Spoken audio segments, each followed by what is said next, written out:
ముందుగా national maple syrup day గురించి తెలుసుకుందాం. National maple syrup day December 17న మాపుల్ చెట్ల నుండి తీసుకోబడిన రుచికరమైన సిరప్ను గౌరవిస్తుంది. ఈ సహజమైన ఆనందంతో పాన్ కేక్లు మరియు వ్యాపిల్స్ ను ఆస్వాదించడానికి ఇది ఒక సమయం. నేషనల్ మాపుల్ సిరప్ డే అంటే ఏమిటి? డిసెంబర్ 17న గమనించినది ఇది చెట్ల సాప్ నుండి పొందిన రుచికరమైన మాపుల్ సిరప్ ను జరుపుకుంటుంది. సహజమైన తీపితో పాన్ కేక్ల వంటి వంటకాలను ఎలివేట్ చేస్తుంది. ఈ వార్షిక ఈవెంట్ మాపుల్ సిరప్ యొక్క ప్రశంసనలకు అంకితం చేయబడింది. ఇది మాపుల్ చెట్ల సాప్ నుండి తయారు చేయబడిన బహుముఖ మరియు సంతోషకరమైన ఉత్పత్తి.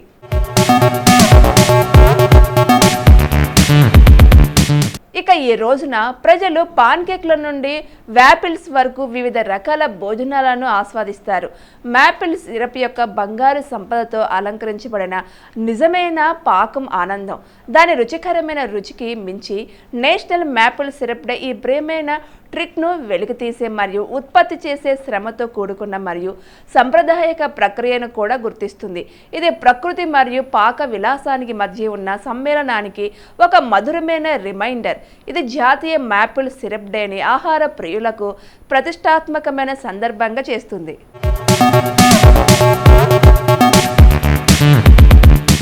National maple syrup day December 15న జరుపుకుంటారు. మాపుల్ సిరప్ యొక్క సున్నితమైన సహజ తీపిని దాని సంక్లిష్టమైన ఉత్పత్తి ప్రక్రియను గుర్తిస్తూ గౌరవిస్తుంది. National maple syrup day maple syrup యొక్క సాంస్కృతిక మరియు పాక ప్రాముఖ్యతను గౌరవించడానికి స్థాపించబడింది. దాని మూలాలను అమెరికన్ సంప్రదాయాలకు తిరిగిస్తుంది. మూలాన్ని యునైటెడ్ స్టేట్స్లో గుర్తించవచ్చు. ఇక్కడ డిసెంబర్ 17వ తేదీన ఇది సహజమైన మాధుర్యాన్ని జరుపుకునే వార్షిక ఆచారంగా మారింది. ఈ రోజు ప్రాంతీయ వంటకాల్లో మాపుల్ సిరప్ యొక్క రుచిని మాత్రమే కాకుండా చారిత్రాత్మక పాత్రను మరియు విలువైన వనరుగా కూడా గుర్తిస్తుంది.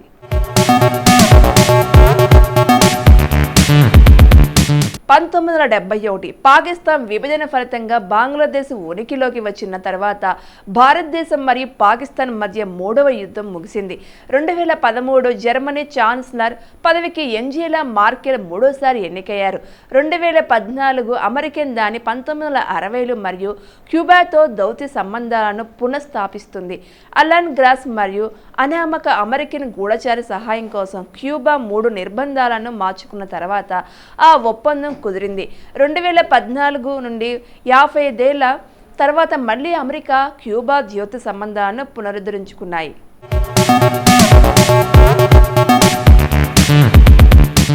1960 ఇంధన కలుషితం కారణంగా యుఎస్ వైమానిక దళం ఒప్పందం C-131 సమారిటన్ తర్వాత డౌన్డన్ మ్యూనిచ్లో కుప్పకూలింది. మొత్తం 20 మంది మరణించారు మరియు 32 మంది నేలపై గాయపడ్డారు.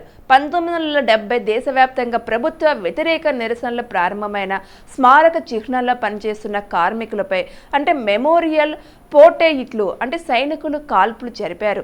1981 ప్రెసిడెంట్ రీగన్ ఆదేశానుసారం యునైటెడ్ స్టేట్స్లో అత్యవసర సమీకరణ బోర్డు స్థాపించబడింది.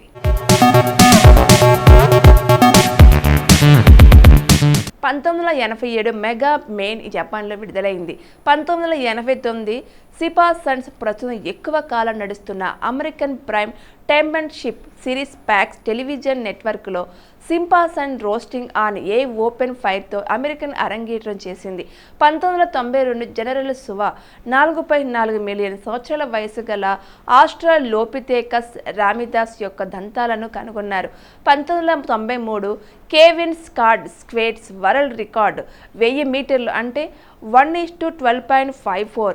1993 టెన్నిస్ స్టార్ బోరిస్ బేకర్ అంటే 26, బార్బరా ఫెల్టర్స్ 27ను అధిగమించారు. 1994 కేలం యొక్క చివరి DC-10 సేవ నుండి నిష్క్రమించింది. 1996 నేషనల్ ఫుట్బాల్ లీగ్ ప్రారంభించబడింది. 1998 ఆపరేషన్ డెసర్ట్ ఫ్యాక్స్ కింద అమెరికా మరియు బ్రిటిష్ బాంబు సంవత్సరాల్లో ఇరాక్పై భారీ బాంబు దాడి చేసింది. 2004 president bush 2004 intelligence reform and terrorism act సంతకం చేశారు. ఇది ఇంటెలిజెన్స్ ఏజెన్సీలను పునర్వ్యవస్థీకరించింది మరియు నేషనల్ సెక్యూరిటీ డైరెక్టర్కు దారితీసింది. 2005 భూటాన్ రాజు జిగ్ సిగ్మే వాంచుకున్న అధికారం నుండి తొలగించారు.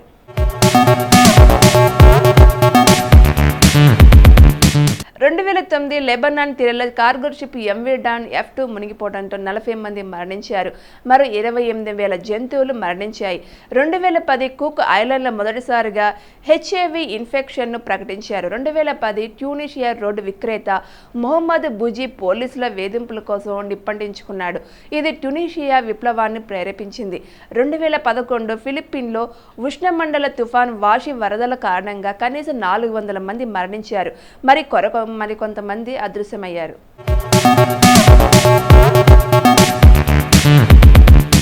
2012 అవుట్గోయింగ్ అమెరికన్ సెనేటర్ జిమ్ డిమిట్ స్థానంలో GOP కాంగ్రెస్ టిమ్ స్కాట్ 1881 నుండి దక్షిణాదికి చెందిన మొదటి నల్లజాతి సెనేటర్.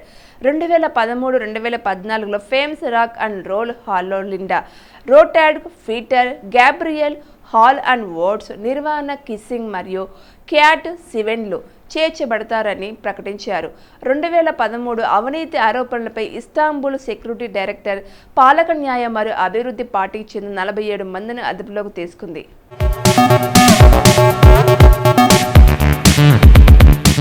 సర్ హంఫ్రీ డేవీ బ్రిటన్కు చెందిన ప్రసిద్ధ రసాయన శాస్త్రవేత్త, నూతన ఆవిష్కర్త. 19వ శతాబ్దం తొలి రోజుల్లో గనులలో ఎక్కువగా ప్రమాదాలు సంభవిస్తూ ఉండేవి. గనులలోని పెద్ద నిల్వలలో మిథేన్ వాయువు ఉండేందుకు అవకాశం ఉంది. ఈ వాయువు ఏ కొద్ది ఉష్ణోగ్రతకైనా మండే స్వభావం కలిగి ఉంటుంది. గనులలో వెలుతురు కోసం దీపాలను తీసుకువెళ్లేటప్పుడు ఈ వాయువు తేలికగా మండుకొని భారీ ఎత్తున అగ్ని ప్రమాదం జరిగేది. 1815లో సర్ హంఫ్రీ డేవ్ సేఫ్టీ దీపాన్ని కనుక్కునే వరకు ఈ గనుల ప్రమాదాలకు అదుపు ఉండేది కాదు. సర్ హంఫ్రీ డేవ్ 1778 డిసెంబర్ 15న కార్నవాల్లోని పెంజెస్ ఇంగ్లాండ్లో రాబర్ట్ డేవీ, గ్రేస్ మిల్టన్ దంపతులకు జన్మించారు.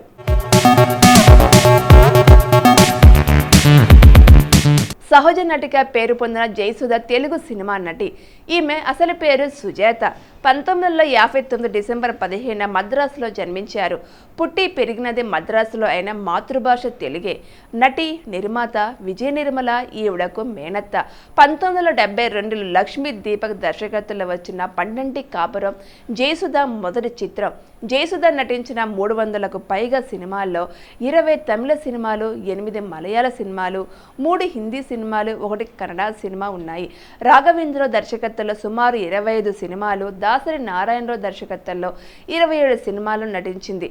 ఒకే సంవత్సరంలో జయసుధ నటించిన సినిమాలు 25 విడుదలయ్యాయి.